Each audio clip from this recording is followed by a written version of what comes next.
أعوذ بالله السميع العليم من الشيطان الرجيم بسم الله الرحمن الرحيم ياسين والقرآن الحكيم إنك لمن المرسلين على صراط مستقيم.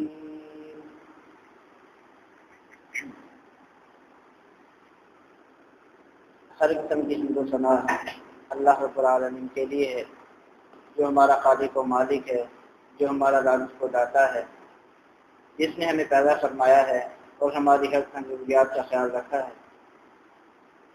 اس کے بعد بے شمار درود و سلام ہوں اس یکسر پر جن کا نام نامی اس میں گرامی جناب محمد الرسول اللہ صلی اللہ علیہ وسلم ہے۔ محترم سامعین کرام، گزشتہ جمعۃ المبارک میں ہم نے قرآن مجید کی سورہ نمبر 36 سورہ یاسین اس کی تفسیر کا آغاز کیا تھا، جس میں ہم نے سورہ یاسین کے بارے میں جو باتیں مشہور ہیں ان کا تذکرہ کیا،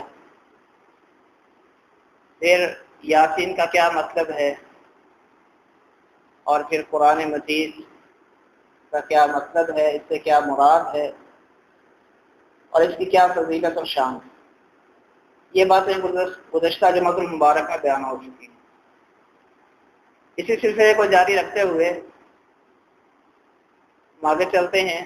اللہ تعالیٰ نے قرآن مجید میں سورہ یاسین کے اندر یاسین والقرآن الحکیم، قرآن حکیم کی قسم کھائی ہے، یعنی صرف قرآن کی نہیں بلکہ ایسے قرآن کی جو حکیم ہے۔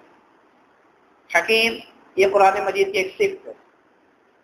جس طرح ہم کسی بھی شخص کے بارے میں کوئی بات کہہ دیتے ہیں کہ وہ اچھا ہے، وہ بڑا عقل مند ہے، وہ سمجھدار ہے، تو اسی طرح اللہ تعالیٰ نے قرآن مجید کی چند صفات بیان کی۔ مثلا بل ہوا قرآن مجید، یہ قرآن مجید ہے۔ اسی طرح اس کو یہاں پر والقرآن الحکیم، حکیم کہا گیا ہے۔ اسی طرح کریم ہے کہیں پر، کہیں اور اللہ تعالیٰ نے بہت سی صفات بیان کی ہیں۔ بعض علماء کرام نے ان صفات کو جمع کیا ہے تو کہتے ہیں کہ قرآن مجید کی تقریباً 50 سے 55 ایسی صفات ہیں جو قرآن میں موجود ہیں۔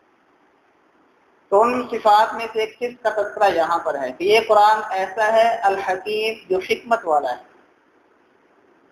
حکمت سے کیا مراد ہے؟ سمجھ، دانائی، موقع کی مناسبت سے بات کرنا۔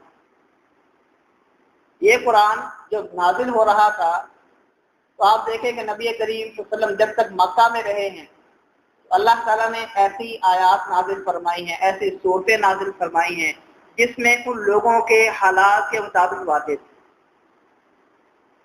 توحید کا بار بار تذکرہ کیا گیا، رسالت کا بار بار تذکرہ کیا گیا، آخرت کے بارے میں بار بار بیان کیا گیا، قرآن مجید کی صداقت کو بیان کیا گیا، نماز کا حکم دیا گیا کہ نماز انسان کو اپنے رب سے جوڑتی ہے۔ پھر جب نبی کریم صلی اللہ علیہ وسلم ہجرت کر کے مدینہ تشریف لے گئے، اب یہاں پر آ کر روزے کا بھی حکم جاری ہو رہا ہے، جہاد کا حکم جاری ہو رہا ہے، زکوٰۃ کیسے دینی ہے، کتنی دینی ہے، کب دینی ہے، یہ سارے احکامات دیے جا رہے ہیں۔ حج کیسے کرنا ہے اس کا حکم دیا جا رہا ہے۔ سیاسی اور سماجی زندگی کیسی ہونی چاہیے، معاشی زندگی کیسی ہونی چاہیے، یہ سارے احکامات بالتدریج آہستہ آہستہ حکمت کے تقاضوں کے مطابق اللہ تعالیٰ نے قرآن مجید میں نازل فرمایا۔ تو اس لیے یہاں پر کہا گیا والقرآن الحکیم، اس قرآن کی قسم جو حکمت والا ہے۔ اور بعض نے کہا کہ نہیں، حاکم کا یعنی حکمت کا یہاں پر مطلب یہ ہے کہ یہ حاکم ہے، فیصلہ کرنے والا ہے۔ جس باتوں میں لوگوں کا اختلاف ہوتا ہے قرآن مجید ان کا فیصلہ کر دیتا ہے کہ حق بات یہ ہے۔ اس لیے قرآن کا ایک نام الفرقان بھی ہے۔ تبارک الذی نزل الفرقان علی عبدہ لیکون للعالمین نذیرا، یہ قرآن اللہ تعالی نے نازل فرمائے، فرقان ہے، حق و باطل میں فرق کرنے والا ہے۔ تو حکمت بمعنی حاکم، کہ فیصلہ کرنے والا ہے۔ اور اسی طرح یہ حکمت کا ایک معنی محکم بھی ہے، مضبوط، مستحکم، اس میں کوئی نقب نہیں لگا سکتا ہے، اس میں کوئی آگے پیچھے اس پر حملہ نہیں کر سکتا ہے، اس میں کوئی اضافہ نہیں کر سکتا، کوئی کمی نہیں کر سکتا۔ اللہ نے ایسا مضبوط بنایا ہے، لا یأتیہ الباطل من بین یدیہ ولا من خلفہ، باطل نہ اس کے آگے سے آ سکتا ہے نہ پیچھے سے آ سکتا ہے۔ ان لوگوں نے بڑا زور لگایا اس قرآن کو ختم کرنے کے لیے، لیکن اللہ تعالیٰ نے اس کو ثابت رکھا ہے، اس کی حفاظت کا ذمہ اپنے پاس رکھا ہے۔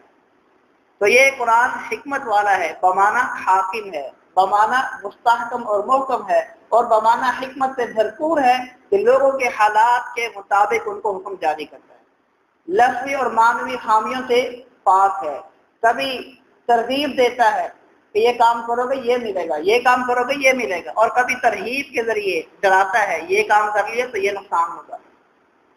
تو اس طرح لوگوں کی حالتیں دو ہی ہوتی ہیں۔ ہم کوئی بھی کام کرتے ہیں تو غور کیجیے گا اس کے پیچھے دو جذبے ہوتے ہیں، یا تو ہم ڈر کے کر رہے ہوتے ہیں، یا ہم ترغیب کے نفع کی امید میں ہم کام کر رہے ہوتے ہیں۔ تو اللہ تعالیٰ نے دونوں طریقے اپنائے، جنت کے بارے میں بیان کیا، نیک اعمال کرو گے جنت ملے گی، اور اگر نہیں کرو گے تو جہنم کھڑی۔ تو قرآن مجید حکمت سے بھرپور ہے، ہمارے انسانی نفسیات کے عین مطابق ہم سے بات کرتا ہے۔ تو بل قرآن الحکیم، اس حکمت بھرے قرآن کی قسم، تو یہ قرآن حکمتوں بھرا ہے۔ یہ قسم کیوں کھائی گئی؟ انک لمن المرسلین، بے شک آپ صلی اللہ علیہ وسلم یقیناً ضرور رسولوں میں سے، یعنی جیسے میں نے بیان کیا تھا کہ کفار مکہ نبی کریم صلی اللہ علیہ وسلم کے بارے میں مختلف طرح کی باتیں کرتے تھے، مختلف طرح کے الزامات لگاتے تھے۔ کوئی کہتا ہے کہ یہ شاعر ہے، بل قالوا اضغاث احلام بل افتراه بل هو شاعر، یہ جو محمد صلی اللہ علیہ وسلم باتیں کر رہے ہیں یہ تو پریشان خیالی ہے، یہ تو انہوں نے گھڑ لیا ہے، بل هو شاعر، بلکہ یہ تو شاعر ہے۔ اور اس طرح کہتے وقالوا یا ایھا الذی نزل علیہ الذکر انک لمجنون، اے وہ شخص جس پر یہ قرآن نازل ہو رہا ہے تو مجنون ہے، دیوانہ ہے، نعوذ باللہ پاگل ہے۔ وقال الکافرون ھذا ساحر کذاب، اور کبھی وہ یہ کہتے کہ یہ شخص جو ہے یہ جھوٹا ہے، نعوذ باللہ یہ جادوگر ہے۔ تو اللہ تعالیٰ نے اور کہیں وقت کبھی وہ یہ کہتے وقال الذین کفروا لست مرسلا، آپ رسول ہے ہی نہیں۔ تو ان تمام باتوں کے جواب میں اللہ تعالیٰ نے خود قرآن مجید میں بیان فرمایا کہ نہیں یہ غلط کہہ رہے ہیں، انک لمن المرسلین، آپ یقیناً رسولوں میں۔ یہاں پر غور کرنے کی بات یہ ہے کہ اللہ تعالیٰ نے قرآن مجید میں مختلف انبیاء کا تذکرہ کیا ہے، آدم علیہ السلام، نوح علیہ السلام، موسیٰ علیہ السلام، عیسیٰ علیہ السلام، بے شمار انبیاء کا تذکرہ کیا۔ اب ان انبیاء کرام پر ان کی قوموں نے بھی اعتراضات کیے، کسی نے کچھ کہا، کسی نے کچھ کہا، تو ہر نبی نے اپنی طرف سے اپنی قوم کو جواب دیے، لیکن ہمارے نبی حضرت محمد صلی اللہ علیہ وسلم کی شان اور مقام یہ ہے کہ اگر لوگ آپ پر اعتراض کرتے ہیں تو جواب اللہ تعالیٰ دیتے ہیں۔ ما انت بنعمت ربک بمجنون، آپ اپنے رب کی نعمت سے مجنون نہیں ہیں۔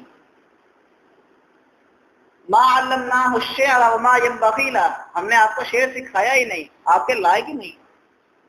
اللہ تعالیٰ جواب دیتے ہیں کہ یہ لوگ آپ پر جو الزامات لگا رہے ہیں، جیسے انہوں نے کہا کہ آپ رسول نہیں ہیں، تو اللہ فرماتے ہیں انک لمن المرسلین، یقیناً آپ رسولوں میں سے۔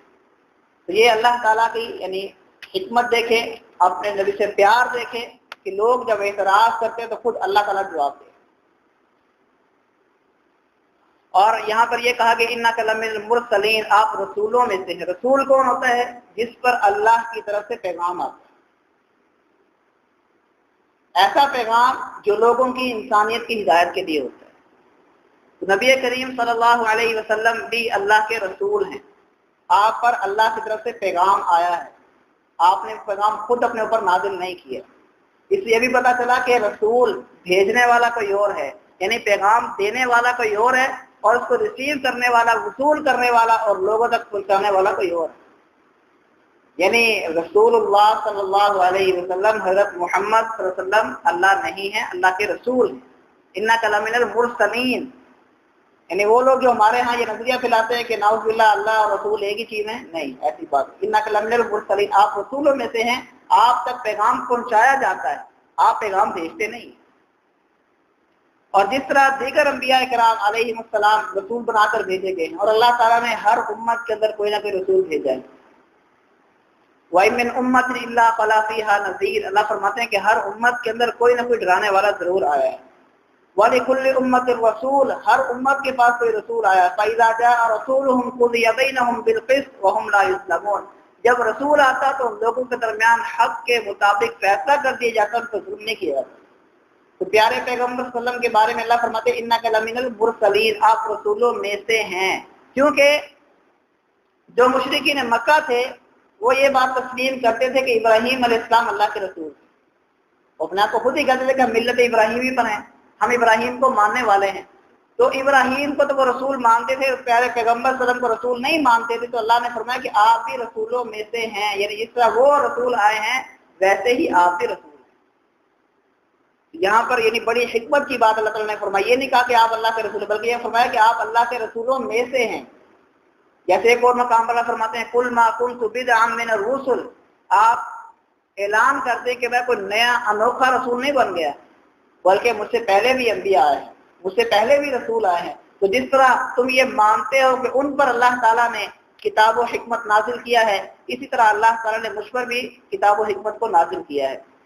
اور ایک جگہ اللہ تعالیٰ شاہ فرماتے ہیں اِنَّا أَرْسَلْنَا إِلَيْكُمْ رَسُولًا شَاهِدًا عَلَيْكُمْ كَمَا أَرْسَلْنَا إِلَىٰ فِرْعَوْنَ رَسُولًا. جس طرح فرعون کے پاس رسول آیا تھا، کون آیا تھا؟ موسیٰ علیہ السلام.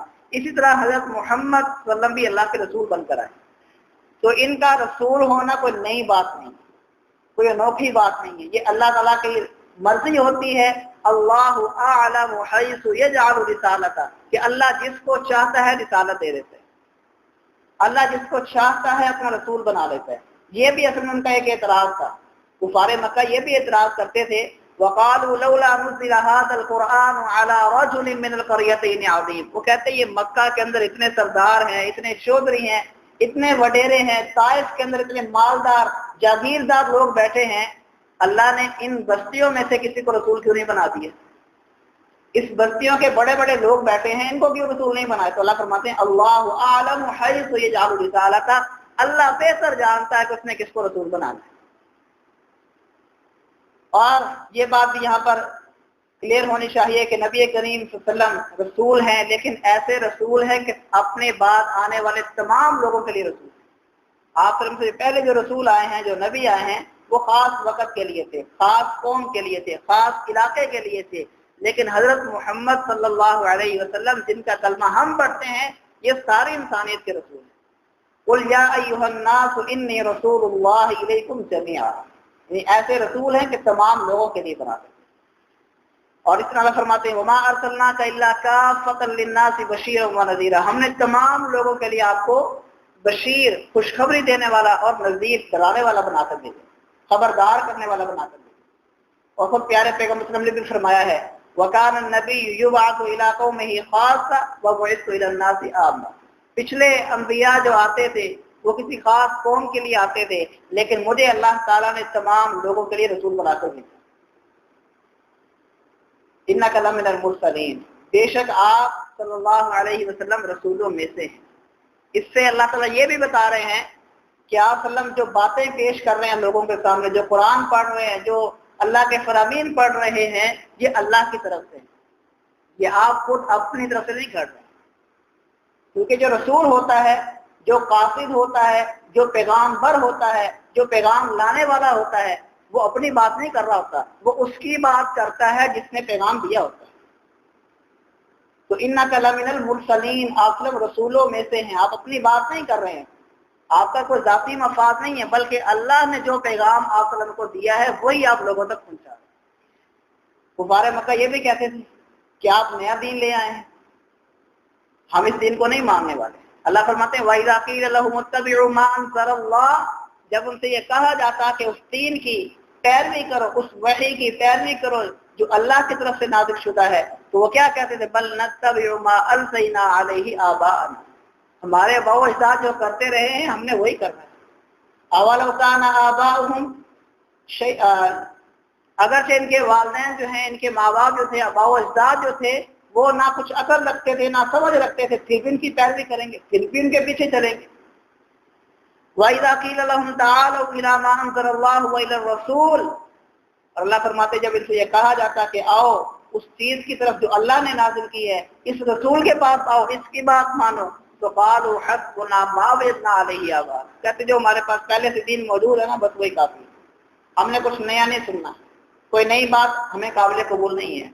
حالانکہ دیکھنا یہ چاہیے کہ جو بات ہم جس پر عمل پیرا ہے، جو ہم نے اپنا عقیدہ بنایا، جس پر ہم کام کر رہے ہیں، زندگی گزار دی ہے، ذرا غور تو کریں، رک کر دیکھے تو صحیح وہ ٹھیک بھی ہے کہ نہیں۔ تو اصل چیز کیا ہے؟ وہ جو پیارے پیغمبر صلی اللہ علیہ وسلم جو رسول ہیں، جو اللہ کی طرف سے دین لے کر آئے، وہ حق ہے۔ آپ صلی اللہ علیہ وسلم کے بارے میں اللہ نے فرمایا یاسین والقرآن الحکیم انک لمن المرسلین، قرآن حکیم کی قسم یقیناً آپ رسولوں میں سے۔ پھر اس بات کی مزید وضاحت فرمائی علی صراط المستقیم، آپ سیدھے راستے پر ہیں، یعنی وہ راستہ جو ان لوگوں نے اختیار کیا وہ درست نہیں ہے۔ جن کو یہ کہہ رہے کہ ہمارے اباء و اجداد نے اختیار کیا تھا حسبنا ما وجدنا علیہ آبانا، ہمارے لیے وہی کافی ہے، وہ درست نہیں ہے، بلکہ درست راستہ وہ ہے جس پر آپ سلم چل رہے ہیں۔ اعلی صراط مستقیم، آپ سیدھے راستے پر۔ صراط ایسے راستے کو کہتے ہیں جس پر احتیاط کے ساتھ چلنا پڑتا ہے، اور مستقیمانہ بالکل سیدھا، جو منزل تک پہنچا دیتا ہے۔ آپ نے سنا ہے پل صراط، جہنم کے اوپر ایک پل لگایا جائے گا جس کو پل صراط کہتے ہیں، وہ بھی راستہ ہے۔ نبی صلی اللہ علیہ وسلم فرماتے ہیں کہ وہ تلوار سے زیادہ تیز ہوگا، بال سے زیادہ باریک ہوگا، لوگ اس کے اوپر سے چلیں گے اور ہر ایک نے چلنا ہے۔ کچھ چلیں گے تو ایسے چلیں گے جیسے ہوا گزرتی ہے، بجلی کی تیزی سے چلے جائیں گے، کچھ دوڑتے ہوئے جائیں گے، کچھ چلتے ہوئے جائیں گے، کچھ گھسٹتے ہوئے جائیں گے، اور کچھ نیچے گر جائیں گے۔ اور آپ فرماتے ہیں کہ پل صراط کے ارد گرد اللہ تعالیٰ نے ایسے کنڈیاں لگائی ہوئی ہیں جو لوگوں کے گناہوں کے بقدر ان کو نیچے کھینچتے ہیں، تو اللہ تعالیٰ نے محفوظ فرمایا۔ تو صراط مانا راستہ، مستقیم ایسا راستہ جو بندے کو سیدھا اس کی منزل تک پہنچا دے، جس میں ٹیڑھا پن نہیں ہے، جس میں اونچ نیچ نہیں ہے، بالکل سیدھا ہموار راستہ۔ تو اعلیٰ صراط مستقیم، آپ سلم صراط مستقیم پر۔ تو یہ راستہ منزل تک پہنچا دیتا ہے، اور منزل کیا ہے؟ ہر مسلمان کی منزل اللہ تعالیٰ تک پہنچنا، اپنے رب کا قرب حاصل کرنا ہے، اس کے نزدیک پہنچنا ہے اور جنت کو حاصل کرنا ہے۔ تو یہ صراط مستقیم ہے۔ صراط مستقیم اگر ہم اس کی مزید وضاحت کریں تو دو چیزوں کا نام ہے، ایک اللہ کی کتاب اور ایک پیارے پیغمبر وسلم کا فرمان۔ آپ وسلم نے جب حجۃ الوداع فرمایا ہے 10 ہجری کے اندر، آپ نے حجۃ الوداع کیا، اس موقع پر آپ نے بے شمار باتیں کی مسلمانوں سے، اور یہ بتا دیا کہ ہو سکتا ہے آئندہ میں تمہیں یہاں نہ ملوں۔ تو انہی باتوں میں سے محدثین کرام نے لکھا کہ آپ نے ایک یہ وصیت بھی فرمائی تھی، یا ایھا الناس انی قد ترکت فیکم ما ان اعتصمتم به فلن تضلوا ابدا، لوگوں یہ بات بھی سن لو کہ میں تمہیں ایسی چیز دے کر جا رہا ہوں، اگر تم نے اسے مضبوطی سے تھامے رکھا فلن تضلوا ابدا، کبھی گمراہ نہیں ہو۔ وہ کیا ہے؟ کتاب اللہ، ایک اللہ کی کتاب ہے، وہ سنت نبی جی، اور ایک اس کے نبی حضرت محمد صلی اللہ علیہ وسلم کی سنت۔ تو یہ دو چیزیں، یہ صراط مستقیم ہے۔ حضرت محمد صلی اللہ علیہ وسلم نے جو کچھ اللہ کا حکم ہم تک پہنچایا ہے، اور جو کچھ آپ نے اللہ کی وحی سے ہمیں فرمایا ہے، وہ سارے کا سارا جو آپ نے کر کے دکھایا ہے، یہی صراط مستقیم ہے۔ اور آپ صلی اللہ علیہ وسلم نے اسی راستے پر چلنے کی تاکید کی ہے، خود قرآن کے اندر موجود ہے۔ آپ صلی اللہ علیہ وسلم فرما دیں وَأَنَّ هَذَا صِرَاطِي مُسْتَقِيمًا فَاتَّبِعُوهُ، یہ میرا سیدھا راستہ ہے، اس پر چلنا، اس کی پیروی کرنا، اس کے پیچھے پیچھے چلنا۔ وَلَا تَتَّبِعُوا السُّبُلَ فَتَفَرَّقَ بِكُمْ عَنْ سَبِيلِهِ، جو ٹیڑھے میڑھے راستے ہیں سائڈوں پر، تو ادھر جا رہا تو ادھر جا رہا، ان پر نہیں چلنا ہے۔ فَتَفَرَّقَ بِكُمْ عَنْ سَبِيلِهِ، اگر تم چل پڑے تو تمہیں اللہ کے راستے سے گمراہ کر دیں، تمہیں صراط مستقیم سے ہٹا دیں۔ تو صراط مستقیم کیا ہے؟ وہ راستہ جس پر نبی کریم صلی اللہ علیہ وسلم چلے ہیں، اور اسلام کی صورت میں یہ راستہ ہمارے پاس موجود ہے۔ قرآن مجید میں اللہ تعالیٰ نے اس بات کو بھی بیان فرما دیا ہے، فَمَن يُرِدِ اللَّهُ أَن يَهْدِيَهُ يَشْرَحْ صَدْرَهُ لِلْإِسْلَامِ، اللہ جس کے لیے چاہتا ہے اس کے سینے کو اسلام کے لیے کھول دیتا ہے، اور جو اپنی بدبختی کی وجہ سے اپنے آپ کو اس بات کا مستحق بنا لیتا ہے کہ اس نے اس راستے پر نہیں آنا، تو اللہ تعالیٰ اس کے سینے کو تنگ کر دیتا ہے۔ اور آگے چل کے اللہ فرماتے ہیں وَهَذَا صِرَاطُ رَبِّكَ مُسْتَقِيمًا، یہی تیرے رب کا سیدھا راستہ ہے۔ تو سیدھا راستہ صراط مستقیم جس پر آپ وسلم چل رہے تھے، جو آپ وسلم نے کام کیے ہیں، جو کر کے دکھائے ہیں، اور جن کاموں کے کرنے کا حکم دیا ہے، وہ تمام کے تمام کام صراط مستقیم سے تعلق رکھتے ہیں۔ ایک مرتبہ صحابہ کرام رضی اللہ عنہم کی مجلس میں پیارے پیغمبر صلی اللہ علیہ وسلم نے بیان فرمایا کہ اللہ تعالیٰ صراط مستقیم کی ایک مثال بیان کرتا ہے. وہ کیا ہے کہ ایک راستہ ہے، ایک سیدھی سڑک ہے، اور اس کے دائیں بائیں دو دیواریں ہیں. ان دیواروں پر کچھ دروازے ہیں اور ان دروازوں پر کچھ پردے لگے ہوئے ہیں. اس راستے کے اوپر بھی اور اس راستے کے سرے پر بھی دو آوازیں آ رہی ہیں کہ اس راستے پر چلنا ہے، سائڈ پر نہیں ہٹنا ہے. اگر سائڈ پر چلے جاؤ گے تو نقصان اٹھاؤ. پھر آپ نے خود وضاحت کی کہ سیدھا راستہ یہ صراط مستقیم ہے. جو دائیں بائیں دو دیواریں ہیں یہ حدود اللہ ہیں، اللہ کی کام کردہ حدیں ہیں. اور جو دروازے ہیں یہ دروازے ایسے ہیں کہ ان کے پیچھے اللہ کی حرام کردہ چیزیں ہیں. تو جو شخص پردے کو ہٹائے گا، دروازے میں داخل ہونے کی کوشش کرے گا، وہ اللہ کے حرام کردہ کاموں کو کر رہا ہوگا. تو اس لیے پیارے پیغمبر فرماتے ہیں کہ تم نے سیدھا چلنا ہے اس صراط مستقیم پر جو اللہ تعالیٰ تک پہنچانے والا ہے. تو اللہ تعالیٰ نے اس صراط مستقیم کے بارے میں ہمیں قرآن مجید کے اندر ایک بہترین دعا سکھائی ہے، جو پیارے پیغمبر صلی اللہ علیہ وسلم کے مطابق ہر مسلمان کو ہر نماز کی ہر رکعت میں پڑھنی چاہیے. وہ کیا ہے؟ سورہ فاتحہ. سورہ فاتحہ جب ہم پڑھتے ہیں اللہ کی حمد و ثنا بیان کرتے ہیں، الحمدللہ رب العالمین الرحمن الرحیم مالک یوم الدین. تمام تعریفیں اللہ تعالیٰ کے تمام جہانوں کا پالنے والا ہے، بڑا مہربان، نہایت رحم کرنے والا ہے، جزات اللہ کے دن کا مالک ہے. اے اللہ ہم تیری ہی عبادت کرتے ہیں، تجھ سے ہی مدد مانگتے ہیں. کیا مانگتے ہیں؟ اہدنا الصراط المستقیم، اے اللہ میں سیدھا راستہ دکھا دے. تو یہ صراط مستقیم کی دعا ہم نے کرنی ہے اور ہمیں کرنی چاہیے. اور جب یہ دعا کریں تو ساتھ سمجھیں بھی صحیح کہ صراط مستقیم ہے کیا. ایسا نہ ہو کہ نماز میں ہم یہ بار بار پڑھتے رہیں، اللہ سے بار بار مانگتے رہیں اہدنا الصراط المستقیم، اے اللہ سیدھا راستہ دکھا دے، اور جب نماز پڑھ کے فارغ ہو تو پھر وہی جو باب کے رسمیں چلی آ رہی ہیں ان کو بند کرتے رہیں. نہیں، صراط مستقیم کو ڈھونڈیں، دیکھیں کہ صراط مستقیم ہے کیا. وہ یہی ہے کہ جو اللہ تعالیٰ نے فرما دیا، جو پیارے پیغمبر صلی اللہ علیہ وسلم نے فرما دیے.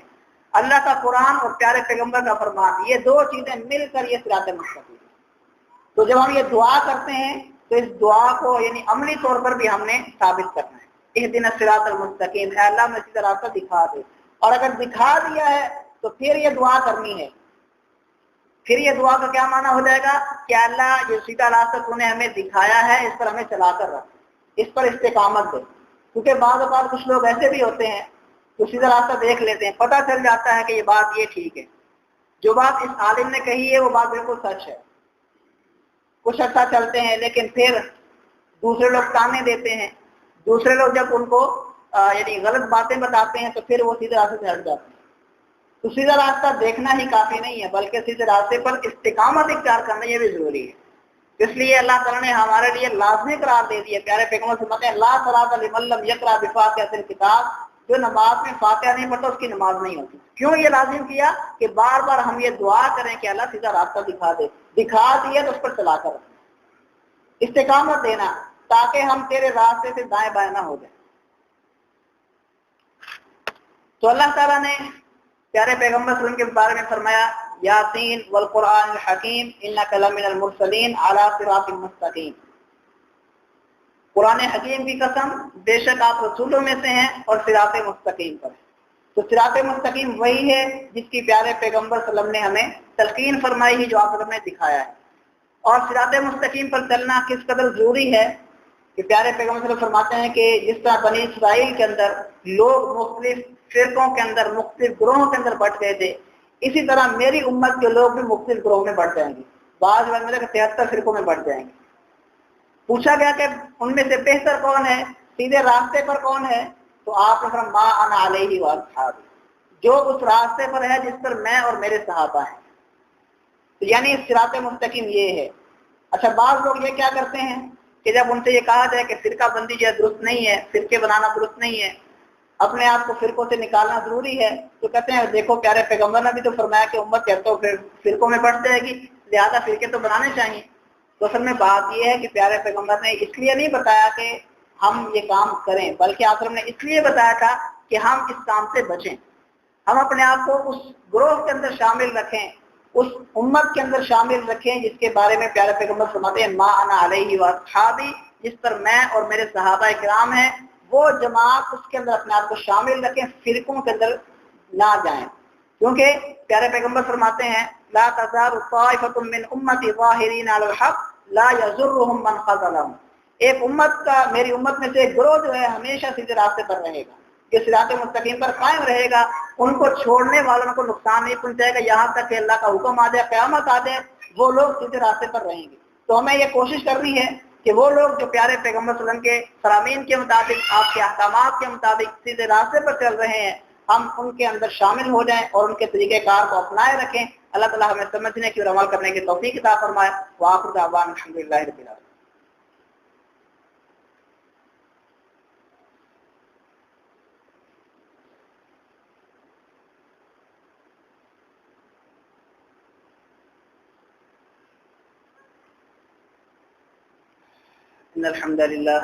إن الحمد لله نحمده ونستعينه ونستغفره ونعوذ بالله من شرور أنفسنا ومن سيئات أعمالنا، من يهده الله فلا مضل له ومن يضلل فلا هادي له، وأشهد أن لا إله إلا الله وحده لا شريك له، وأشهد أن محمدا عبده ورسوله۔ اللهم صل على محمد وعلى آل محمد كما صليت على إبراهيم وعلى آل إبراهيم إنك حميد مجيد۔ اللهم بارك على محمد وعلى آل محمد كما باركت على إبراهيم وعلى آل إبراهيم إنك حميد مجيد۔ أما بعد فإن خير الحديث كتاب الله وخير الهدي هدي محمد صلى الله عليه وسلم وشر الأمور محدثاتها وكل محدثة بدعة وكل بدعة ضلالة وكل ضلالة في النار۔ محترم سامعین کرام، سورہ یاسین کی تفسیر ہم سمجھنے کی کوشش کر رہے ہیں کہ اللہ تعالیٰ نے اس صورت میں کیا فرمایا ہے اور کیوں ہمارے جو بزرگ ہیں وہ اس صورت کو بار بار پڑھتے ہیں، اگرچہ بے سوچے سمجھے پڑھے جاتے ہیں، لیکن ذرا غور کرنا چاہیے کہ اس صورت میں ہے کیا۔ تو یہ صورت بہت سے معانی پر، بہت سی حکمتوں پر مشتمل ہے، خصوصاً نبی کریم صلی اللہ علیہ وسلم کے بارے میں جو لوگ اعتراضات کرتے تھے، اللہ تعالیٰ نے ان کا جواب دیا ہے اور یہ بتایا ہے کہ سیدھا راستہ کیا ہے۔ یاسین والقرآن الحکیم انک لمن المرسلین علی صراط مستقیم، آپ یقیناً رسولوں میں سے ہیں، سیدھے راستے پر ہیں۔ یہ صراط مستقیم کا لفظ قرآن مجید میں اللہ تعالیٰ نے اور بھی بہت سے مقامات پر استعمال فرمایا ہے۔ کہیں پر اللہ تعالیٰ نے صراط مستقیم یہ قرار دیا ہے کہ میری عبادت کرو، اللہ کی عبادت یہ صراط مستقیم ہے۔ مثلا اس سورہ یاسین کے اندر آگے چل کر آئے گا وَامْتَازُوا الْيَوْمَ أَيُّهَا الْمُجْرِمُونَ، اللہ فرمائیں گے روز قیامت کہ اے مجرموں، مومنوں سے جدا ہو جاؤ۔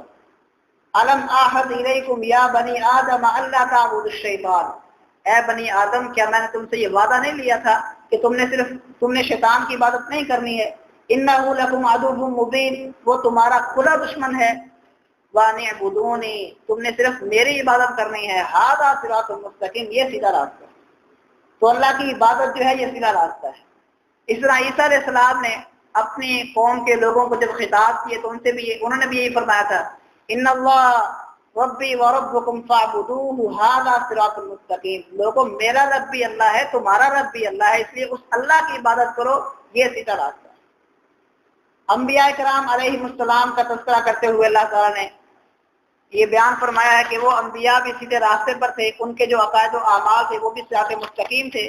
مثال کے طور پر سورہ انعام میں اللہ تعالیٰ نے 18 انبیاء کرام کا نام لیا ہے۔ وَتِلْكَ حُجَّتُنَا آتَيْنَاهَا إِبْرَاهِيمَ عَلَىٰ قَوْمِهِ، ابراہیم، نوح، موسیٰ، عیسیٰ، زکریا، یحییٰ، بہت سارے 18 انبیاء کا نام اللہ تعالیٰ نے ایک ہی مقام پر لیا ہے۔ اور اس کے بعد اللہ فرماتے ہیں وَمِنْ آبَائِهِمْ وَذُرِّيَّاتِهِمْ وَإِخْوَانِهِمْ، ان کے باء و اجداد بھی، ان کی اولادیں بھی، ان کے بھائی بھی، وَاجْتَبَيْنَاهُمْ وَهَدَيْنَاهُمْ إِلَىٰ صِرَاطٍ مُسْتَقِيمٍ، ہم نے ان کو چن لیا تھا اور ان کو سیدھے راستے کی ہدایت دی تھی۔ تو سیدھا راستہ وہی ہے جس پر اللہ کے انبیاء کرام تھے۔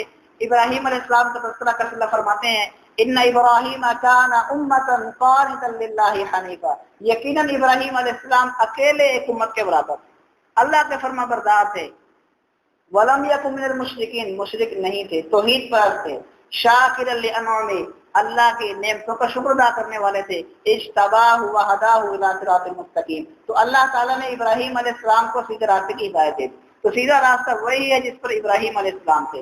اسی طرح تمام انبیاء کے بارے میں صحابہ کرام کے بارے میں اللہ تعالیٰ نے اس بات کا تذکرہ کیا ہے، لقد رضی اللہ عن المؤمنین اذ یبایعونک تحت الشجرہ، کہ صلح حدیبیہ کے موقع پر صحابہ کرام جب آپ کے ہاتھ پر بیعت کر رہے تھے تو اس موقع پر اللہ فرماتے ہیں کہ ہم نے یہ چاہا وَيَهْدِيَكَ صِرَاطًا مُسْتَقِيمًا، کہ آپ کو سیدھا راستہ دکھا دیا، اور اللہ تعالیٰ وَيَهْدِيَكُمْ، ان مسلمانوں کو، ان مومنوں کو سیدھا راستہ دکھا دے، ان کو سیدھے راستے پر چلا دے۔ اور ہمیں بھی اللہ تعالیٰ نے اسی بات کا حکم دیا ہے کہ ایسا ہی ایمان لانا ہے، اسی راستے پر چلنا ہے جس راستے پر صحابہ کرام چلے۔ فَإِنْ آمَنُوا بِمِثْلِ مَا آمَنْتُمْ بِهِ فَقَدِ اهْتَدَوْا، اگر وہ راستہ اختیار کیا جو صحابہ کرام کا تھا تو پھر سمجھ لیں کہ ہدایت پا لی ہے۔ وَإِنْ تَوَلَّوْا فَإِنَّمَا هُمْ فِي شِقَاقٍ، اور اگر کوئی اور راستہ اختیار کیے تو یاد رکھنا بدبختی کے اندر جاؤ۔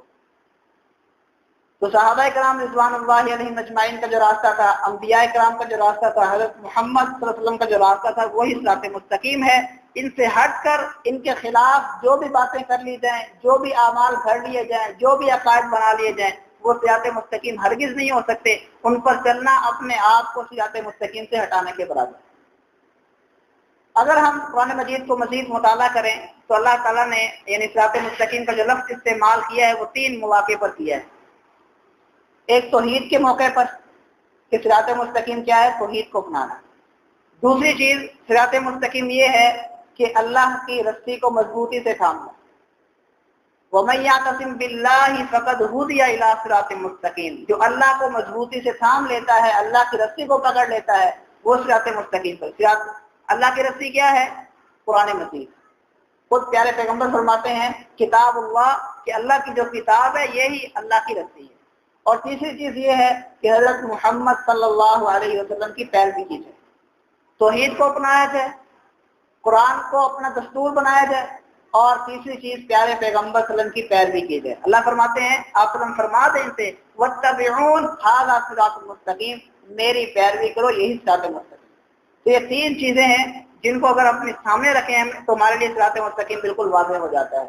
اور قرآن مجید کو مزید دیکھیں تو پتہ چلتا ہے کہ اللہ تعالیٰ نے تمام انسانوں کے لیے صراط مستقیم بنایا تھا، لیکن جو ہمارا ازلی دشمن ہے ابلیس، اس کو جب اللہ تعالیٰ نے یعنی کہا کہ آدم کو سجدہ کرو، اس نے سجدہ کرنے سے انکار کیا، تو اللہ تعالیٰ نے فرمایا کہ تم پر میری لعنت ہے قیامت تک۔ اس نے کہا اللہ مجھے مہلت دے دو، اور مہلت کے الفاظ وہ کیا کہتا ہے؟ قال فبما اغویتنی، اے اللہ تو نے مجھے گمراہ کر دیا، نعوذ باللہ، حالانکہ خود گمراہی کے راستے پر چلا۔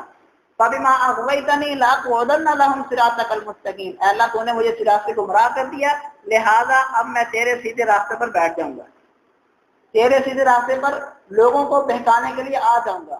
ثم لآتینہم من بین ایدیہم ومن خلفہم وعن ایمانہم وعن شمائلہم، آگے سے آؤں گا، پیچھے سے آؤں گا، دائیں سے آؤں گا، بائیں سے آؤں گا۔ ولا تجد اکثرهم شاکرین، اکثر شکر گزار نہیں ہوں گے۔ تو دیکھ لیں ہمارا حال یہی ہے کہ شیطان ہمیں صراط مستقیم سے کتنا بھٹکاتا ہے کہ ذرا ذرا سی بات پر ہم ناشکری کر رہے ہوتے ہیں۔ تو اللہ نے فرمایا تھا کہ ٹھیک ہے تم نے یہ کام کرنا تو کرو، لیکن یہ بات یاد رکھنا، قال هذا صراط علی مستقیم، جو میرا سیدھا راستہ ہے، ان عبادی لیس لک علیہم سلطان، ان پر تمہارا غلبہ نہیں چلنے والا، ان پر تمہارا زور نہیں چلنے والا۔ تو مطلب کیا ہوا کہ صراط مستقیم پر جو لوگ ٹھہرتے ہیں، استقامت اختیار کرتے ہیں، شیطان ان کو پھسلانے میں کامیاب نہیں ہوتا۔ محترم سامعین کرام، اللہ تعالیٰ نے قرآن مجید میں صراط مستقیم کے لیے 3 الفاظ اور بھی استعمال کیے ہیں۔ اگر آپ کبھی مطالعہ کریں تو یہ الفاظ آپ کے سامنے تو سمجھ لیجیے کہ یہاں بھی صراط مستقیم ہی مراد ہے۔ ایک لفظ طریق مستقیم کا استعمال کیا اللہ تعالیٰ نے، طریق مستقیم، اور اس طرح دوسرا لفظ سواء السبیل، سیدھا راستہ، اس سے مراد صراط مستقیم ہے، اور تیسرا لفظ الصراط السوی۔ تو ان تینوں الفاظ سے یعنی صراط مستقیم ہی مراد ہے۔ کہ جہاں بھی آئیں گے اس سے مراد کیا ہے کہ توحید کو اپنانا ہے، قرآن مجید کو اپنا دستور اور اپنا رہبر ماننا ہے، اور حضرت محمد صلی اللہ علیہ وسلم کی پیروی کرنا ہے۔ یہ جب چیزیں اپنے اندر ہم پیدا کر لیں گے تو انشاءاللہ جو پیارے پیغمبر کے بارے میں اللہ نے فرمایا کہ انک لمن المرسلین علی صراط مستقیم، آپ سیدھے راستے پر ہیں، تو انشاءاللہ ہم بھی اس سیدھے راستے پر چلنا شروع ہو جائیں گے۔ محترم سامعین کرام، آخر میں شعبان کے حوالے سے جس طرح گزشتہ جمعۃ المبارک میں بیان کیا گیا تھا شعبان کے کیا فضائل ہیں، پیارے پیغمبر صلی اللہ علیہ وسلم سے اس بارے میں کیا بات صحیح سند سے ثابت ہے، آج میں چاہتا ہوں کہ جس طرح اگلے یعنی جو ہفتہ شروع ہونے والا ہے، اس ہفتے میں شب برات آنے والی ہے، تو شبرات کے حوالے سے کچھ باتیں آپ کو گوش گزار کر دی جائیں۔ ہمارے ہاں اس کے بارے میں بہت ہی غلط روایات اور یعنی باتیں پائی جاتی ہیں کہ پیارے پیغمبر صلی اللہ علیہ وسلم نے اس کے بارے میں یہ فرمایا، حالانکہ آپ علیہ السلام کے بارے میں کوئی بات بھی صحیح سند سے ثابت نہیں۔ کچھ لوگوں نے کیا کیا کہ نہیں چلو حدیث سے ثابت نہیں ہے تو قرآن سے ثابت ہے۔ شب برات کیا ہے؟ قرآن سے ثابت ہے۔ کیسے؟ کہتے ہیں قرآن میں دیکھو سورۃ دخان کے آغاز میں اللہ فرماتے ہیں حامیم والکتاب المبین انا انزلناہ فی لیلۃ مبارکہ انا کنا منذرین فیہا یفرق کل امر حکیم، کہ یہ وہ رات ہے جس میں قرآن نازل کیا گیا اور اس میں ہر معاملے کا فیصلہ کیا جاتا ہے۔ تو یاد رکھیے کہ وہ رات جس میں قرآن نازل کیا گیا ہے وہ شب رات نہیں ہے، وہ شعبان کی 15ویں رات نہیں ہے، بلکہ وہ رات رمضان کے اندر ہے۔ انا انزلناہ فی لیلۃ القدر، ہم نے اس قرآن کو لیلۃ القدر میں نازل کیا ہے۔ اور لیلۃ القدر کہاں ہے؟ شہر رمضان الذی انزل فیہ القرآن، رمضان وہ مہینہ ہے جس میں قرآن نازل کیا گیا۔ تو ان دونوں آیات کو ملایا جائے تو پتہ چلتا ہے کہ رمضان کے مہینے میں شب قدر لیلۃ القدر جو ہے وہی حقیقت میں وہ رات ہے جس کے اندر فیصلے ہوتے ہیں، اور وہی رات ہے جس کے اندر قرآن مجید نازل ہوا ہے۔ تو شب رات کے بارے میں جو بھی ہمارے ہاں روایات موجود ہیں، صحیح سند سے کوئی روایت بھی موجود نہیں ہے پیارے پیغمبر صلی اللہ علیہ وسلم سے، اس لیے اس کی کوئی فضیلت خصوصی طور پر ثابت نہیں ہے۔ ہاں جس طرح پیارے پیغمبر کا اپنا ذاتی عمل تھا کہ آپ شعبان کے مہینے میں کثرت سے روزے رکھتے تھے، تو اگر ہم اس سنت پر عمل کرنا چاہیں تو ہم روزے رکھیں، یعنی مخصوص نہیں ہے کہ 15 کا ہی رکھنا ہے، 14 کا بھی رکھ لیں، 13 کا، 12 کا، 10 کا، کوئی بھی طریقہ آپ رکھ سکتے ہیں۔ تو یعنی یہ جو چیز پیارے پیغمبر سے ثابت ہے اس پر ہمیں عمل کرنا ہے، اور جو یعنی شبرات کا نام لے کر اور پھر اس پر جو ہم نے اس معاشرے کے اندر اضافے کر لیے ہیں، یہ پٹاخے کا، یہ بمباری کا، یہ تو بالکل شریعت کے سراسر خلاف۔ اس میں آپ دیکھیں کس قدر ایک عقل مند شخص جو ہے وہ یہ نہیں کہہ سکتا کہ یہ شریعت کا حصہ ہے، یہ کوئی اچھا عمل ہے۔ فضول خرچی ہے، لوگوں کو تکلیف دینا ہے، بچوں کی غلط تربیت کر رہے ہیں اس طریقے سے ہم، اور بے شمار نقصانات اس کے ہو جاتے ہیں۔ ایک پٹاخہ جلتا ہے اور گھر تباہ و برباد ہو جاتا ہے۔ تو یہ نقصانات کو سامنے رکھا جائے، اور جس طرح پیارے پیغمبر صلی اللہ علیہ وسلم نے فرمایا تھا کہ المسلم من سلم المسلمون من لسانہ و یدہ، کہ مسلمان تو وہ ہے جس کی زبان سے، جس کے ہاتھ سے دوسرے مسلمان محفوظ رہیں، اور ہم اپنے ہی پڑوسیوں کو، اپنے ہی محلے داروں کو، اپنے رشتہ داروں کو ہم تنگ کر رہے ہیں۔ آج کل پیپر ہو رہے ہیں بچوں کے، تو یہ پٹاخے جب بجتے ہیں تو دماغ ظاہری بات ہے منتشر ہو جاتا ہے۔ تو یہ کام بالکل ناجائز اور حرام ہے، اور یہ ان لوگوں کی یعنی مشابہت اختیار کی جاتی ہے جو مجوسی ہیں، جو آپ کی پرستش کرنے والے ہیں۔ اور پیارے پیغمبر کا فرمان تھا من تشبہ بقوم فہو منہم، جو جن لوگوں کی مشابہت اختیار کرے گا وہ انہیں میں سے شمار ہو جائے گا۔ اس لیے ہمیں اپنے آپ کو اس چیز سے بچانا چاہیے، اپنے بچوں کو، اپنے جو ہمارے ماتحت ہیں ان کو یہ سمجھانا چاہیے کہ اس طرح لوگوں کو بے آرام کرنا اور یہ مال کو ضائع کرنا یہ شریعت میں جائز نہیں ہے۔ کچھ لوگوں نے اس موقع پر یعنی یہ کہا جاتا ہے کہ حلوہ پکانا چاہیے، کیونکہ پیارے پیغمبر کے دانت مبارک جو ہے وہ غزوہ احد میں شہید ہوئے تھے تو آپ نے حلوہ کھایا تھا۔ تو غزوہ احد جو ہے وہ شوال کے اندر ہوا تھا، شعبان میں نہیں ہوا تھا، یعنی وہ تو بعد میں ہوا تھا۔ تو یہاں پر یعنی اس کا کوئی تک نہیں بنتا ہے۔ اس طرح بعض لوگ کہتے ہیں کہ روحیں آ جاتی ہیں، برتن بدلنے چاہیے وغیرہ وغیرہ، بہت ساری باتیں ہمارے یہاں مشہور ہیں، جن میں سے کوئی بات بھی شریعت سے ثابت نہیں ہے۔ اللہ تعالیٰ ہمیں پیارے پیغمبر صلی اللہ علیہ وسلم کی سادہ اور جو صحیح سیرت ہے اس پر عمل کرنے کی توفیق عطا فرمائے۔ مسلمانوں کو، اپنے بھائیوں کو اپنے ہاتھوں سے نقصان پہنچانے سے اللہ تعالیٰ ہمیں محفوظ رکھے۔ وآخر دعوانا الحمدللہ رب العالمین۔